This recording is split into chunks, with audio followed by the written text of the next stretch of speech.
Hello students, कैसे हैं आप सब लोग। उम्मीद करती हूँ सब अच्छे होंगे और स्वस्थ होंगे।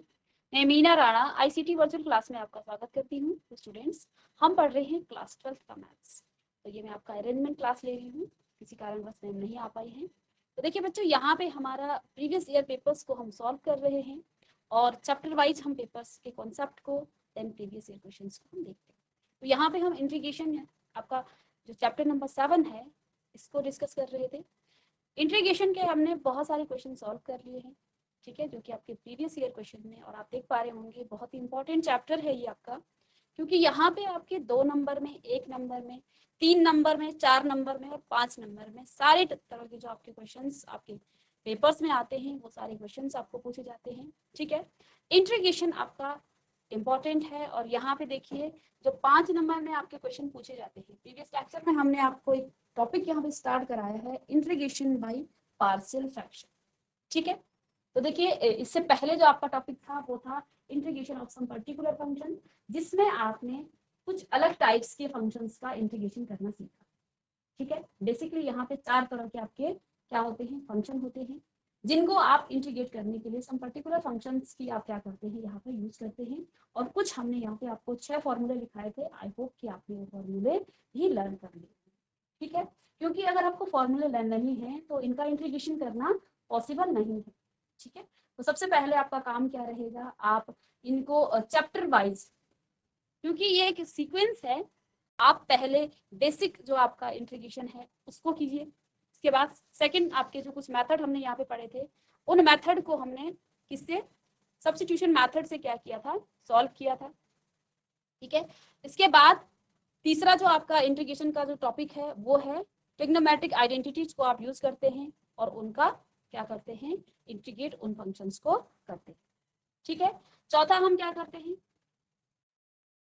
ठीक है, चौथा जो चैप्टर था वहां पे हमने क्या किया, integration of some particular functions की हम बात करते हैं। तो वहां पे हमने 4 तरह के फंक्शंस की बात की। पहला जो फंक्शन था वो क्या था, dx अपॉन क्यू, क्यू यहाँ पर आपका क्वाड्रेटिक फंक्शन था, ठीक है। और दूसरा फंक्शन यहाँ पे दो अलग अलग टाइप्स की हमने क्वेश्चन की बात की थी। तो dx अपॉन क्यू फंक्शन, या फिर integration of dx upon root Q.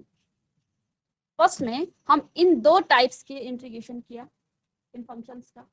इनको इंटीग्रेट कैसे किया जाता है, इनको इंटीग्रेट करने के लिए आप क्वाड्रेटिक फंक्शन को क्या करते हैं, कंप्लीटिंग स्क्वायर मेथड से इसको आप क्या करेंगे, x square plus minus a square या फिर a square plus minus x square की फॉर्म इसको कन्वर्ट करेंगे। ऐसा हम क्यों करते हैं, इससे आपके पास कुछ फॉर्मूले लिखाए थे हमने, उस फॉर्मूले में वो क्वेश्चन आपका कन्वर्ट हो जाता है, जिससे आप डायरेक्ट उनका इंटीग्रेशन कर सकते हैं, ठीक है। तो कंप्लीटिंग स्क्वायर मेथड कैसे लगाते हैं ये भी हमने सीख लिया था।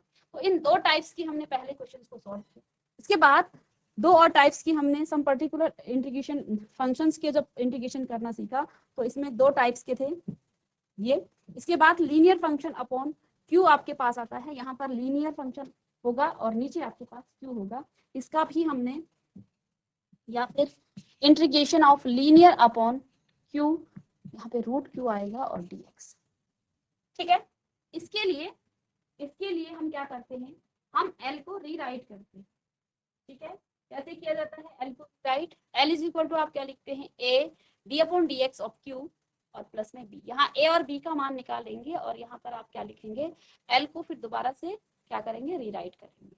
फिर आपको क्या मिलेगा, यहाँ पर आपको 2 फंक्शन मिलेंगे, 2 फंक्शन को आप अलग अलग इंटीग्रेट करेंगे। एक फंक्शन को आप इंटीग्रेशन बाय सब्स्टिट्यूशन मेथड से सॉल्व करेंगे, दूसरा आपके पास इस फॉर्म में आपको इंटीग्रेशन मिल जाएगा, ठीक है। इसके बाद आप इसको सॉल्व कर लेंगे, ठीक है। अब यहाँ पर जो प्रीवियस लेक्चर में हमने स्टार्ट किया है, यहाँ पर कौन सा पार्ट्स है, integration by partial fraction, integration by partial fraction. तो इस मेथड को हम कहाँ पर अप्लाई करते हैं, सबसे पहला तो हमारा सवाल ये है, आंशिक भिन्नों द्वारा समाकलन, और मेथड भी आपका सेकंड है, ठीक है। तो to integrate the proper rational function, हमने क्या कहा आपको, इस मेथड को हम कहाँ पर अप्लाई करते हैं, प्रॉपर रैशनल फंक्शन को इंटीग्रेट करने के लिए हम क्या करते हैं, इस मेथड को अप्लाई करते हैं। अब ये प्रॉपर रैशनल फंक्शन क्या है, तो सबसे पहले हम ये जानेंगे कि रैशनल फंक्शन क्या है। एक ऐसा फंक्शन जिसको आप p upon px upon qx के फॉर्म में लिख सकते हैं। जैसे हम प्रॉपर रैशनल नंबर की जब बात करते थे तो वहां पर हम क्या करते थे, वहां पर हम प्रॉपर रैशनल नंबर को हम कैसे लिखते थे छोटे क्लासेस में, p अपॉन q के फॉर्म में जिसको लिखा जाता है। यहाँ पर q आपका 0 नहीं होना चाहिए।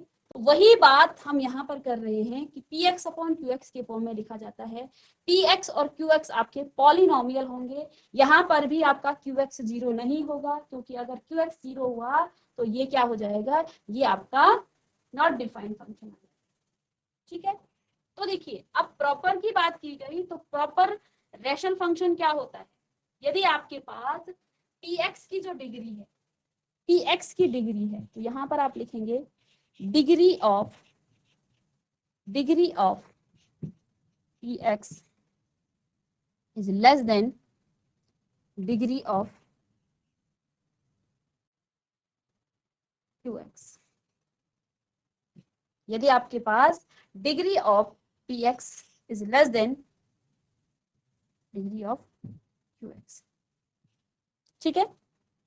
अगर px की डिग्री लेस देन है qx से, ठीक है, तो हम क्या कहेंगे, ये जो फंक्शन है ये आपका क्या होगा, ये आपका प्रॉपर रैशनल फंक्शन होगा। px को यहाँ पर आप न्यूमरेटर कह सकते हैं, ठीक है, और qx को डिनोमिनेटर आप इसको कह सकते हैं, तो कुछ भी कहें, ठीक है। तो इसको इंटीग्रेट करने के लिए ये आपका क्या होगा, तो अगर इस तरह से होता तो इसी को आप क्या कहेंगे, प्रॉपर रैशनल फंक्शन। ये आपका है प्रॉपर रैशनल फंक्शन, ठीक है, ये आपका प्रॉपर रैशनल फंक्शन, ठीक है। तो इसको कॉपी कर लेंगे पहले, ठीक है। लेकिन अगर आपके पास, देखिए हम बात कर रहे हैं यहाँ पर पॉलिनोमियल की, ठीक है, तो 2x plus 3 upon 3x square plus 4, तो ये तो आपका क्या हो जाएगा, ये आपका प्रॉपर रैशनल फंक्शन है, क्योंकि यहाँ पे देखिए ये इसकी डिग्री 1 है और इसकी डिग्री 2 है, ठीक है। तो ये तो आपका प्रॉपर रैशनल फंक्शन कहलाएगा। इसके अलावा यदि अगर हमने क्या कहा, इस मेथड को हम कैसे अप्लाई करते हैं वो तो हम बाद में बात करेंगे। अभी हम क्या बात कर रहे हैं कि किन फंक्शन को आप इस मेथड से क्या कर सकते हैं, इंटीग्रेट कर सकते हैं, ठीक है। तो हमने क्या कहा, अगर आपका इस फॉर्म में कोई फंक्शन हो px अपॉन qx के फॉर्म में हो और डिग्री ऑफ px आपका less than degree of qx हो, तो आप वहां पर इसको हम कहेंगे कि वो प्रॉपर रैशनल फंक्शन है। और क्योंकि ये प्रॉपर रैशनल फंक्शन है तो इसको आप क्या करेंगे, इंटीग्रेशन बाय पार्शियल फ्रैक्शन से इसको आप सॉल्व कर सकते हैं, ठीक है। यदि अगर आपका ऐसा नहीं होता है, यदि इसके अलावा degree of px is greater than or equal to degree of qx, यदि आपके पास इस तरह से कोई फंक्शन आता है कि degree of px is greater than और equal to degree of qx, तो उसको आप कैसे इंटीग्रेट करेंगे, वहां पर आप क्या करेंगे, वहां पर आप क्या करेंगे, पहले आप इसको प्रॉपर रैशनल फंक्शन में डिवाइड करने के बाद उन दोनों फंक्शन को आप डिवाइड कर देंगे, डिवाइड करके आप उसको प्रॉपर रैशनल फंक्शन में कन्वर्ट करेंगे, देन आप उसको इंटीग्रेट करेंगे। करना इसी मेथड से है, लेकिन हमें यहाँ पे क्या करना पड़ेगा, हमें उसको, क्योंकि ये इम्प्रॉपर हो गया है, ये आपका इम्प्रॉपर रैशनल फंक्शन आ गया है, ये फंक्शन आपका क्या होगा, इम्प्रॉपर रैशनल फंक्शन है। क्योंकि ये इम्प्रॉपर रैशनल फंक्शन है तो इसको आप क्या करेंगे, पहले इसको प्रॉपर रैशनल फंक्शन में कन्वर्ट करेंगे, देन आप इसको क्या करेंगे, इसका इंटीग्रेशन बाय पार्शियल फ्रैक्शन से इसको सॉल्व करेंगे। इसको कॉपी कर लें और इसके बाद हम कुछ आपको फॉर्मूले दिखाएंगे, जिन फॉर्मूलों से आप क्या करेंगे, इन रैशनल फंक्शंस को आप क्या कर सकते हैं, रैशनल फंक्शन को आप इंटीग्रेट कर सकते हैं। इसको कॉपी कर लेंगे। चलिए अब कुछ फंक्शंस को हम लिखेंगे यहाँ पे, और यहाँ पर कुछ फॉर्मूले लिखेंगे इसके, और इसके बाद हम क्वेश्चन को सॉल्व करेंगे, ठीक है। देखिए यहाँ पर आपके पास क्या आ जाएगा,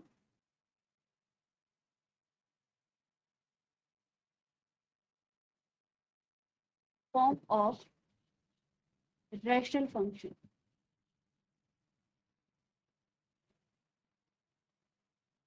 फॉर्म ऑफ रैशनल फंक्शन। ठीक है, और यहाँ पे आपके पास आएगा फॉर्म ऑफ पार्शियल फ्रैक्शन। ठीक है,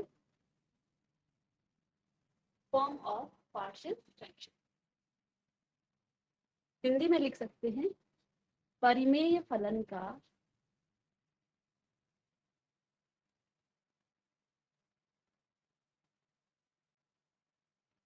रूप।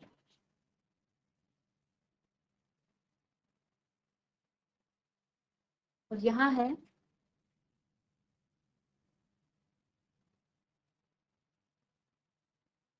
आंशिक भिन्नों का रूप।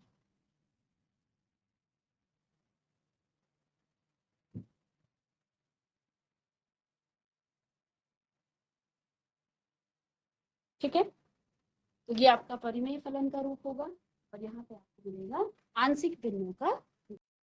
चलिए, पहला है आपके पास यहाँ पर, फर्स्ट है P x plus Q, P x plus Q, तो थोड़ा सा और छोटा लिख लेंगे,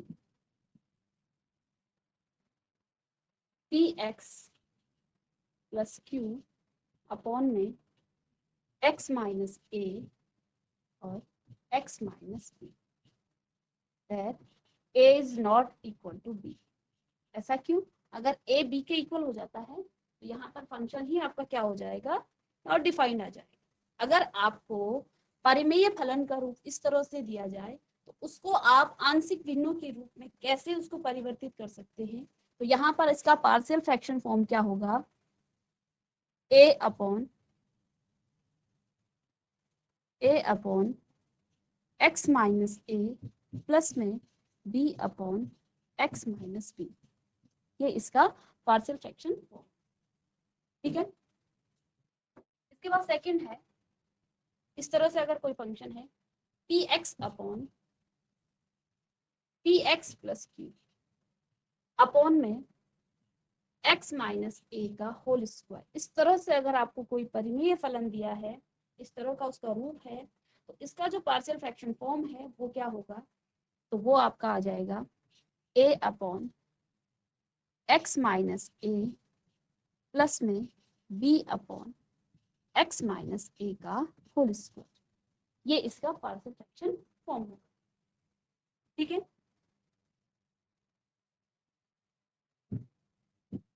इसके बाद नेक्स्ट है पी एक्स स्क्वायर प्लस में Q X plus R upon, अगर ऊपर आपके पास ये है, ठीक है, और नीचे आपके पास क्या है, x माइनस ए और x minus b and x minus सी। ठीक है, ऊपर आपके पास क्वाड्रेटिक कोई इक्वेशन है और नीचे आपको इस तरह से क्यूबिक इक्वेशन दे रखा है, तो इसका पार्शियल फ्रैक्शन फॉर्म क्या होगा, इसको आप क्या लिखेंगे, a upon x minus A plus में b upon x minus B और प्लस में c अपॉन x माइनस सी।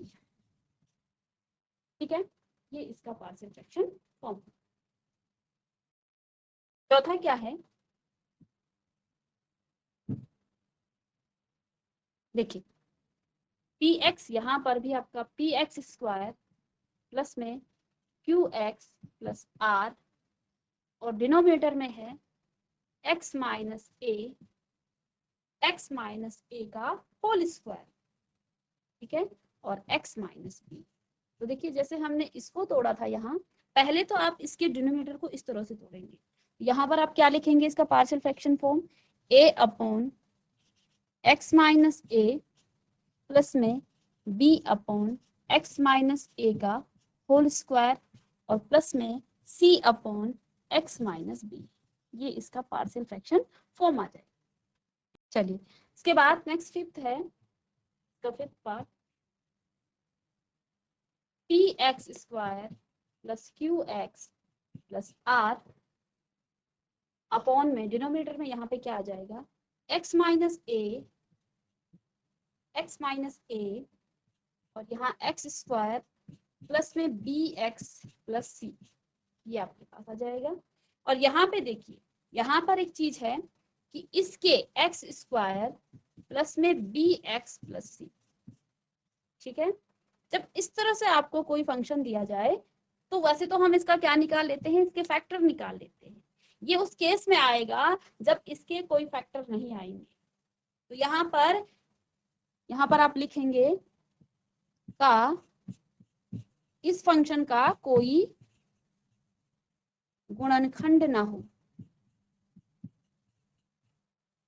अगर इसका गुणनखंड होता तो फिर आप इसको तोड़ करके इसको अलग फॉर्म में लिखते, तो इसका कोई गुणनखंड ना हो तभी ये फॉर्म में आएगा, ठीक है। तो यहाँ पर भी इसका पार्शियल फ्रैक्शन फॉर्म भी किस तरह से आपको मिलेगा, देखिए a upon x minus a upon x minus a आपको मिल गया है यहाँ पे, ठीक है। इसके बाद दूसरा क्या आ जाएगा, बी एक्स प्लस सी आप निकालेंगे और नीचे आप इसको फिर से लिखेंगे एक्स स्क्वायर प्लस में बी एक्स और प्लस में सी, ठीक है। इसको कॉपी कर लेंगे। अब देखिए हम पार्शियल फ्रैक्शन फॉर्म को कैसे क्वेश्चन में अप्लाई करते हैं, वो क्वेश्चन के साथ हम सीख लेंगे। देखिए यहाँ पर क्या लिखा है, यहाँ पे हमें क्या करना है, यदि आपको कोई परिमेय फलन इस तरह से मिल जाए p x plus Q upon x minus ए और अब इनटू में क्या जाएगा x minus b, a is not equal to b, तो आप इसके पार्शियल फ्रैक्शन फॉर्म को आप क्या लिखेंगे, या ए अपॉन एक्स माइनस ए में b अपॉन एक्स माइनस। चलिए अब इस क्वेश्चन को हम क्या करेंगे, क्वेश्चंस के साथ इन पार्शियल फ्रैक्शन फॉर्म को हम क्वेश्चन पर अप्लाई करेंगे। तो जब भी आपको इस तरह से रैशनल फंक्शन का फॉर्म इस तरह से दिखे तो पहले आप क्या करेंगे, उसको आंशिक भिन्नों के रूप में उसको बदल देंगे, ठीक है, फॉर्म ऑफ पार्शियल फ्रैक्शन के फॉर्म में उसको कन्वर्ट कर देंगे। तो यहाँ पे आपको क्या देखना है, इस तरह का फॉर्म मिले, रैशनल फंक्शन हो, प्रॉपर रैशनल फंक्शन हो और इस तरह की फॉर्म मिले, इन पांचों फॉर्म में से कोई भी फॉर्म आपको मिले तो वहां पर पहले आप क्या कर देंगे, उनके आंशिक भिन्नों के रूप में उसको कन्वर्ट कर देंगे। एक क्वेश्चन करेंगे यहाँ पे इसी पर बेस, और फिर इंटीग्रेशन ऑफ dx अपॉन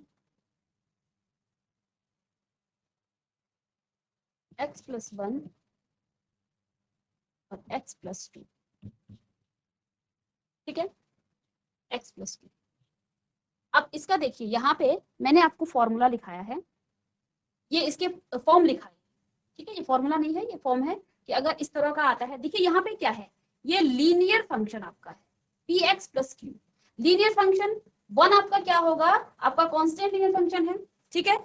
तो यहाँ पे देखिए मैंने आपको क्या लिखा है पी डी एक्स अपॉन, तो इसको आप क्या लिख सकते हैं 1, तो ये किस फॉर्म में है, ये आपका इस फॉर्म में एक्स माइनस ए और एक्स माइनस बी, ठीक है। यहाँ आपका कुछ भी हो सकता है कांस्टेंट, यहाँ पर और लिखेंगे आप कांस्टेंट, बट आपको ये देखना है कि ये जो फंक्शन आपका है ये आपका प्रॉपर रैशनल फंक्शन, क्योंकि ये आपका ऊपर कांस्टेंट है तो ये आपका क्या है, ये आपका प्रॉपर रैशनल फंक्शन है।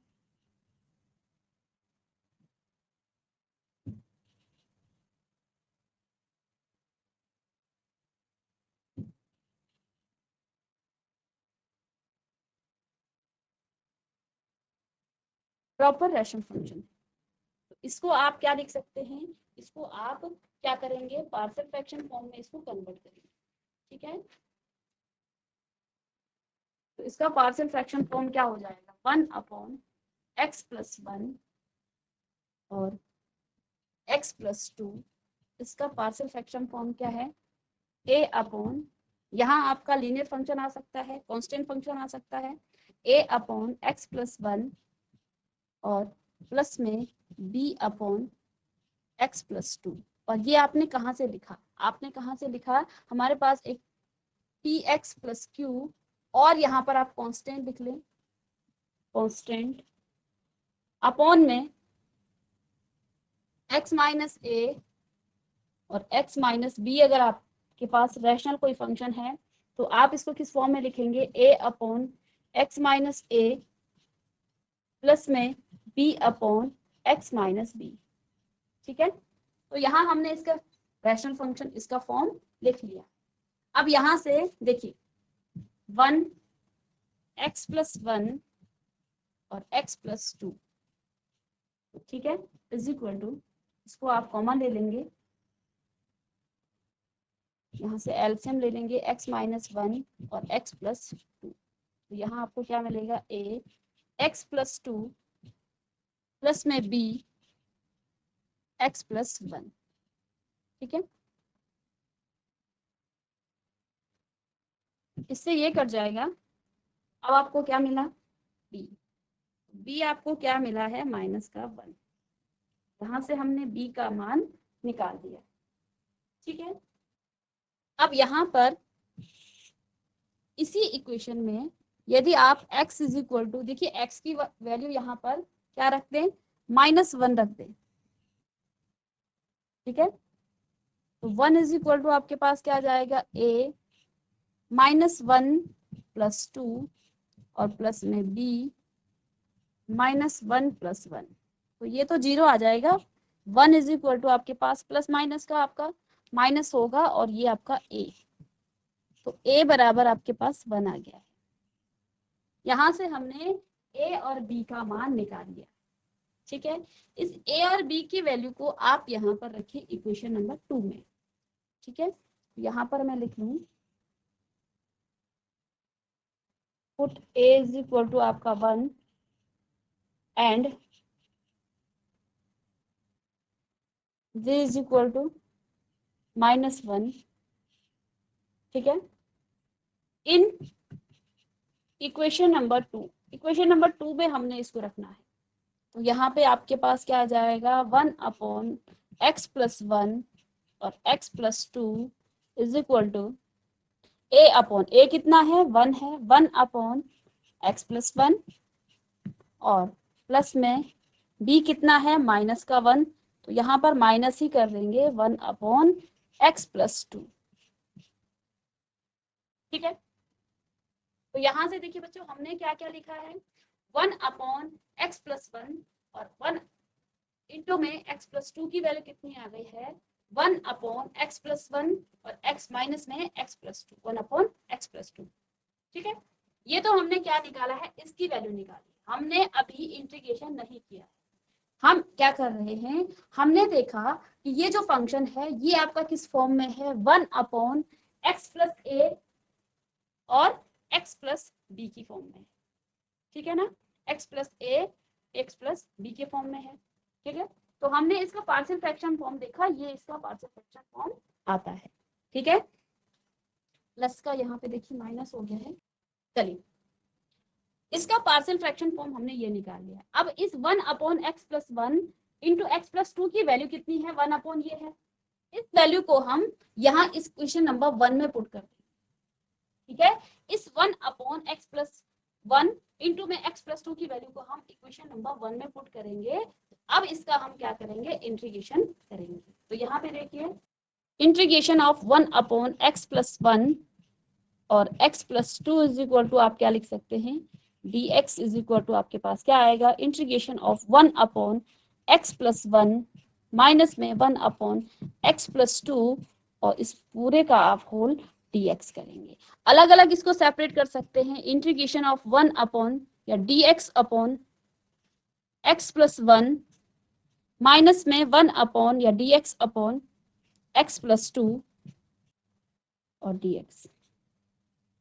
ठीक है, इसको आप अलग अलग इंटीग्रेट कर सकते हैं, नेक्स्ट पेज में करें या चाहे यहाँ पर भी करें। तो इंटीग्रेशन ऑफ, देखिए यहाँ पे हमने क्या किया, इन दोनों इंटीग्रेशन को हमने सेपरेट कर दिया है। अब हमें क्या करना है, इनको सेपरेटली इंटीग्रेट करना है। ठीक है, इस फंक्शन को और इस फंक्शन को। ठीक है, तो देखिए integration dx, integration of dx upon x plus 1 और माइनस में integration of dx upon x minus 2, I think तो यहाँ पे x+2 है, ठीक है, x+2, ठीक है। इन दोनों फंक्शन को हमें इंटीग्रेट करना है। इंटीग्रेट करने के लिए देखिए, अब देखिए ये क्या है, इसको आप x+1 को आप t पुट कर सकते हैं, तो इसका डेरिवेटिव्स करेंगे तो dx बराबर dt आ जाएगा, ठीक है। और यहाँ पे देखिए इसको इंटीग्रेट करने के बाद आपको ये मिल जाएगा। यहाँ पर भी आप क्या कर सकते हैं, x+2 को आप t पुट कर सकते हैं, डेरिवेटिव्स करेंगे तो dx = dt आप करेंगे, इसको साथ साथ कर लेंगे हम, ठीक है। तो देखिए यहाँ पर क्या आ जाएगा, इंटीग्रेशन ऑफ dx अपॉन, अब dx नहीं, अब हमें सब्स्टिट्यूट कर लेना है, dt अपॉन t माइनस में integration of dt upon t, ये आ गया है। अब देखिए dt अपॉन t, इसका क्या हो जाएगा integration, log of mod t, और माइनस में देखिए आर्बिट्री कांस्टेंट हम बाद में ले लेंगे, माइनस में log ऑफ मॉड t, ठीक है, प्लस में c। दोनों के लिए t अलग अलग है, दोनों फंक्शन के लिए, यहाँ t ये है और यहाँ पर t ये है, तो यहाँ पर आगे आप रखेंगे log of mod t, t यहाँ पे क्या है x+1, और माइनस में log ऑफ मॉड x+2, ये आ गया, और प्लस में c। अब हमने एक फॉर्मूला पढ़ा है log m माइनस n का, तो log m माइनस n आपके पास क्या आ जाता है, log of m upon n, तो यहाँ m क्या है x+1 अपॉन में x+2, यहाँ माइनस प्लस ही था, ठीक है, प्लस है दोनों में, ठीक। तो यहाँ पे क्या आ जाएगा, ये आपका मॉड में आएगा और प्लस में c, तो ये आपका आंसर हो जाएगा। इसको कॉपी कर लेंगे आप लोग, तो इन फॉर्मूलों को आप लर्न कर लेंगे। स्टूडेंट्स यहाँ पे हमने परिमेय फलनों का जो आंशिक भिन्नों के रूप में कैसे लिखा जाता है, इसके कुछ यहाँ पे फॉर्म लिखे हैं, इनको आप लर्न कर लेंगे, क्योंकि इसी पर बेस आपके आगे के क्वेश्चन हैं। तो मिलेंगे नेक्स्ट लेक्चर में, तब तक के लिए थैंक यू।